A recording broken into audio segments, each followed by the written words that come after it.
గుండెల్లో ముద్రేసుకుని ఉండొచ్చు.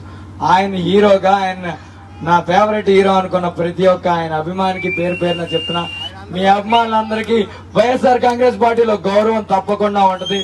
ఈ బ్యానర్ల పక్కన జగన్మోహన్ రెడ్డి బ్యానర్ పెడితే మేము ఎప్పుడూ సిగ్గుపడం. వాళ్ళంటే ఎన్టీఆర్ గారి బ్యానర్ పెట్టగానే పాపం చింపి పారేస్తున్నారు. కానీ ఎన్టీఆర్ గారి బ్యానర్ వైఎస్ఆర్ కాంగ్రెస్ పార్టీ రంగులతో నింపి కట్టండి, మేము ఆనందిస్తా. ఎన్టీఆర్ గారి సినిమా కూడా మీతో పాటు ఎన్టీఆర్ గారి సినిమాలు ఫస్ట్ డే ఫస్ట్ మీరు కూడా నాకు టికెట్ తీస్తే నేను కూడా మీతో పాటు కలిసి వస్తాను.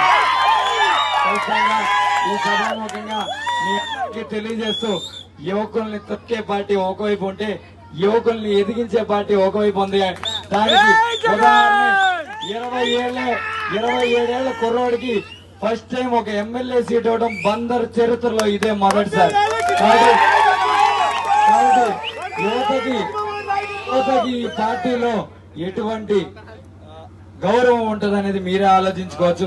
ఒక 27 ఏళ్ల యువకుడికి ఒక ఎమ్మెల్యే టికెట్ ఇచ్చి నువ్వు ముందరికి నడు, పార్టీని వెనకాల ఉండొద్దని నన్ను ఒక యువకుడిని ముందరికి నడిపారు. కాబట్టి ఖచ్చితంగా పార్టీని నమ్ముకున్న ఏ యువకుడికి అన్యాయం చేయబోనని ఖచ్చితంగా వెనకాల నిలబడతానని ఈ సభాముఖంగా మీకు తెలియజెప్తూ, అలాగే ఎవరి కాళ్ళు అందరూ ర్యాలీగా వచ్చాం, ఆకలితో ఉన్నాం, ఖచ్చితంగా ఒక ముద్ద తినేసి వెళ్దాం.